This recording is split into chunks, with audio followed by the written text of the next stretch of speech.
If you've been following along with us regarding Sarah and OCD, then you're at the point of some frequently asked questions, and this really applies to lots of families that are coming in, but I do want to talk a little bit about what Sarah went through and the questions that a lot of times families have. First is, how do I get Sarah here? She's not sure about it, she's anxious or nervous about it. How do I get Sarah here? I would say start with just reassuring Sarah. If she's younger, make sure and tell her that we don't do shots. As funny as that sounds, that is sometimes a thing for younger kids coming to a doctor. So we're not doing shots or anything like that. Also, just reassure Sarah about the process, that we are just going to talk and get to know one another. One of the things that I frequently do, in fact, I think I did it with Sarah when she came in, was to ask her, Sarah, do you know anyone else that's struggling with these things that you're dealing with? And she was kind of anxious about that, and what am I going through? And she was like, no, I don't. And I was able to genuinely and honestly say, Sarah, that's okay. I know lots of people that are going through or have gone through very similar things. And that's what I'm here for, is to talk and to help you understand what you're going through and help you overcome that. So reassure Sarah that we're just going to talk and spend a little bit of time together.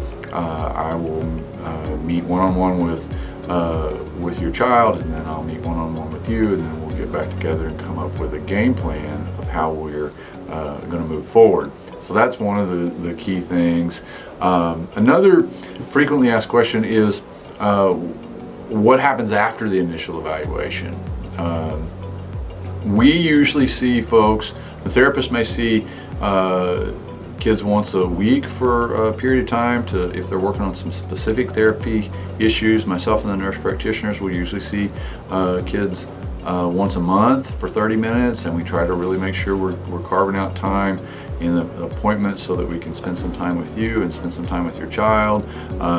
We like to get together at least once a month, many times for that first year, because it gives us a chance to really track the ups and downs of symptoms through a year, through a school year.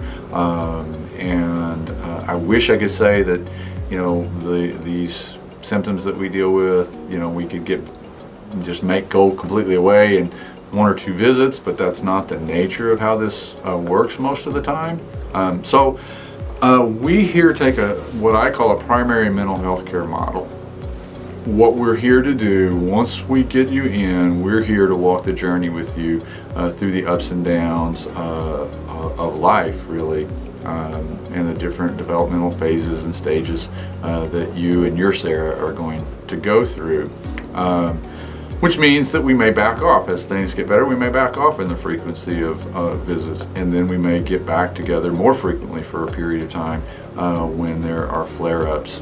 Sarah went through a flare-up in junior high. We got back, increased the frequency of our visits, made some medicine adjustments, got Sarah in with one of our therapists for a period of time to do some specific therapeutic interventions in that way, and then backed off again.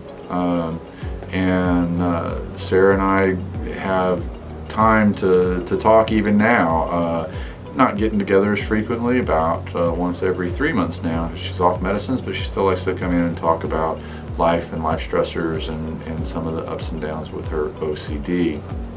So that's some of the frequently asked questions that we would address with kids with OCD, and just the process, or really any kids, and the process of coming in and seeing myself or nurse practitioners or one of the therapists, and we look forward to helping you and your child in this journey.